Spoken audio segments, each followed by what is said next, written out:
Never in my life did I think I'd be saying I wish I was in Starkville, Mississippi right now, but that's how I'm feeling with Joe Cook on site for Inside Texas.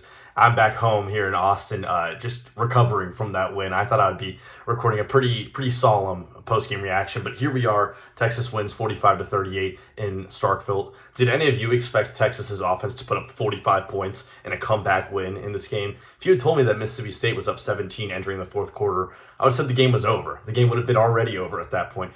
And yet, this Texas passing offense showed up in the best time they could have this year. It really did feel like at points this game, it was kind of the beginning of the end with the year.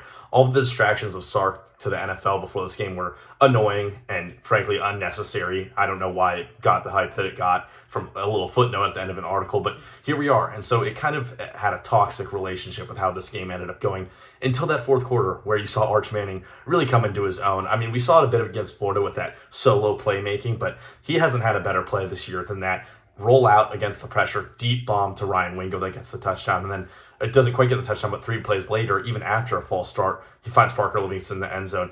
It was just a great comeback from this Texas offense, who then again went down 17 after the defense gives up a 60-plus yard gain on that run to the running back somehow escaping and getting to the end zone. Then you go down again and make another score. You get a field goal there, and then Ryan Niblett, man, I made the tweet. Has any returner ever had a 3-game return streak and impact on their team like Ryan Niblett has? Like, I know Devin Hester won a Super Bowl with the Bears, or got them there at least, but Niblett has had 2 return touchdowns and another return that set up the only touchdown of the game in Kentucky in the last 3 games. Texas is 4-0 this year when Niblett has a 40-plus yard punt return, and you see it. He brings an energy that this Texas team has desperately needed on its special teams since last year, and man, that was the decider. It was the one that really gave Texas the momentum it needed. And credit to the defense. Fourth quarter, they still had a chance. Mississippi State did. And they moved the ball a little bit, but when the pass rush needed to get there, Colin Simmons did. And then, you get into overtime, and what a whirlwind. I pray for Arch Manning because I don't want it to get lost in the narratives how well he played this game and how important he was to this Texas team. But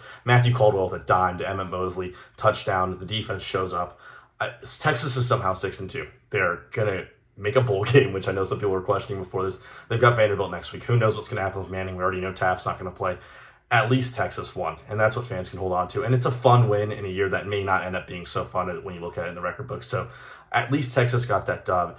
What a night in Starkville for the Texas players and the staff, and maybe a bit of a culture changer going forward.